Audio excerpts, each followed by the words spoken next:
Pirms noskrien ziemu 9. sezonas fināla posma es biju vienīgais starp kopvērtējumu līderiem, kurš nereizi nebija finišējis uz pjedestāla. Pēc 3/4 un 1/6 vietas es biju ārkārtīgi motivēts apliecināt, ka varu noskriet labāk. Tomēr pusotru nedēļu pirms skrējiena sāpoša potīte bija gatava manus plānus pilnībā izjaukt. Kā man beigās izdevās pavērst situāciju uz labo pusi un kā šis ietekmē pavasara sacensības, kas nu jau ir tepat ap stūri. 3, 2, 1, aiziet, talsī! Sveiciens noskrien ziema noslēdzošajā atskatā. Kā jau minēju ievadā, īsi pirms posma nedaudz satraumējos un kādu brīdi nebiju pat pārliecināts par dalību posmā. Es cenšos izturēties ļoti atbildīgi pret traumām un noteikti nevēlos kādu sīkumu pārvērst lielākā problēmā. Šobrīd man jau ir aptuveni saprašana, kas ir manas vājās vietas, kam jāpievērš lielāka uzmanība un kas vienkārši pāries pats no sevis. Šajā gadījumā likās, ka varētu pietikt ar mazāku slodzi. Treneris iedeva ekstra atslodzes dienu un daļu treniņu aizstāju ar velosipēdu. Ar to pietika, lai justos labi posmā, tomēr ierakstot šo nedēļu vēlāk ir jāatzīst, ka problēma nav pilnībā izgaisusi un iespējams vēl nāksies iemainīt skrējienus pret velobraucieniem. Galu galā labāk viens solis atpakaļ vasaras sezonas pašā sākumā nekā lēciens bedrē gada aktīvākajā sacensību periodā. Labā ziņa šim visam bija tāda, ka es posma startā tiešām jutos labāk atpūties un cīņas spara pilns. Tipiskā treniņa nedēļā man ir treniņi no otrdienas līdz svētdienai ar pirmdienu kā atpūtas dienu. Tas nozīmē, ka parasti noskrien ziema dalības ir 6. treniņu diena pēc kārtas. Protams, mazāk intensīva, bet tomēr slodze sakrājas.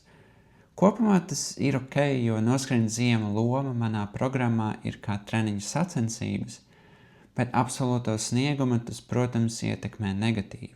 Šajā reizē esmu ieradies vairāk atpūties.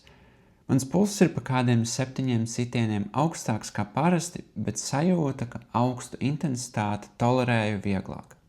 Es iesāku skrējienu gana prātīgi un ļāvu citiem būt priekšā.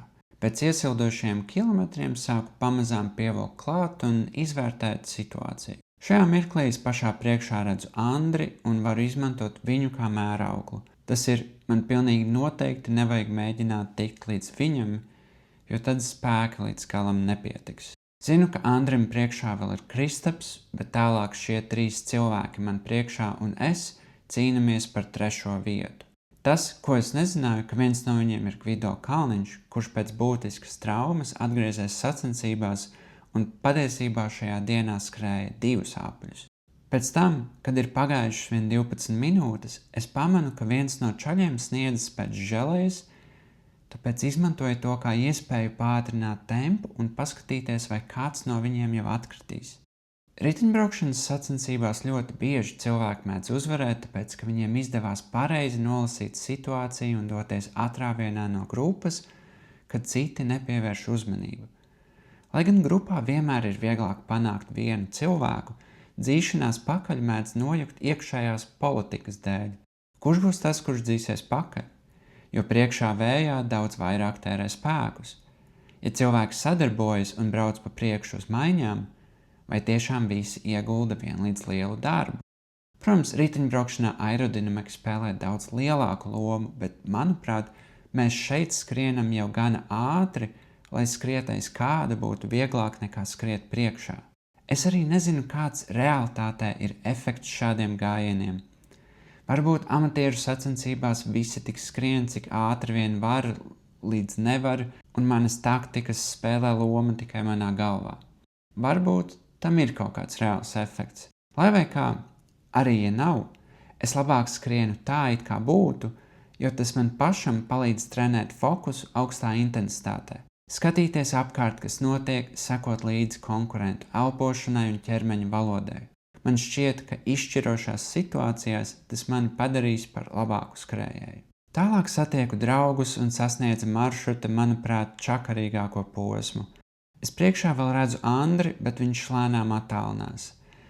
Es nereizi neatskatos, bet pēc soļiem liekas, ka man ir pievilkuši 2 no 3 pārējiem skrējējiem. Es tikai nezinu, kuri. Šī posma daļa attausa atmiņā traumatisko ļaudonas pieredzi un likās, ka es ar katru soli iztērēju 2 soļu enerģiju. Es zinu, ka priekšā būs vēl vairāki kāpumi un šis ir par agru, lai skrietu uz visu banku. Es kripatu samazinu slodzi, bet ar to pietiek, lai nākamajā kāpumā konkurence agres mani apdzītu. Par laimi man pietiek spēka noturēties un tālāk jau skrienot aiz viņa, man pat nedaudz izdodas atvilkt elpu. Tieši tāpēc man šķiet, ka ātrums ir gana liels, ka aerodinamikai ir nozīme. Vēl tikko agres varēja gana aiz manis atpūsties, lai kalnā apdzītu, bet tagad spēkus izdodas atvilkt man. Tomēr arī mana pacietība ir ierobežota. Šajā līkumā agres nedaudz par daudz piebremzē un iesāk skriet lejā pa trepēm uzmanīgi. Man ar to pietiek, lai atkal mēģinātu izmantot izdevību atrāvienam. Šoreiz uz visu banku. Vai nu es finišēšu 3. vai arī došos pie dieviem 1,5 kilometru pirms finiša. Un ziniet, nemaz tik tālu no otrā varianta nebija.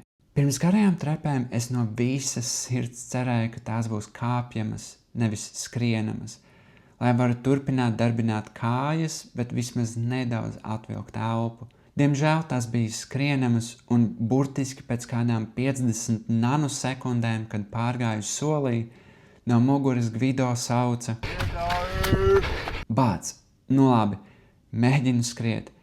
Es vēl joprojām nezinu, ka tas ir Gvido un ka viņš skrien 2 apļus. Es tajā mirklī arī nesaprotu, kāpēc konkurence mani uzmundrina un kāpēc viņš izklausās tik brīvi un nepiespiesti. It kā būtu paņēmis popkornu un no malas skatās kaut kādu filmu.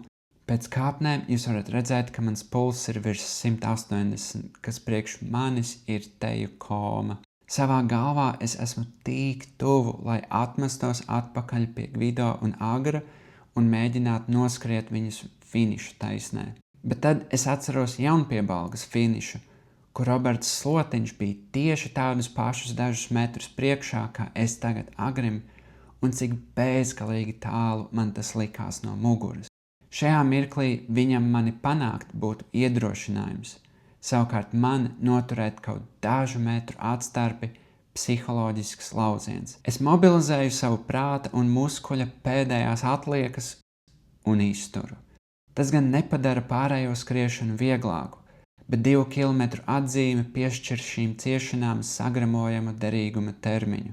Kalniņš, ļoti, ļoti garš kalniņš, taisne un parks netālu no finiša. 1 kilometra atzīme, viņi tepat vēl aiz muguras ir, pilnīgi nekas vēl nav nodrošināts. Tad pēkšņi Andris?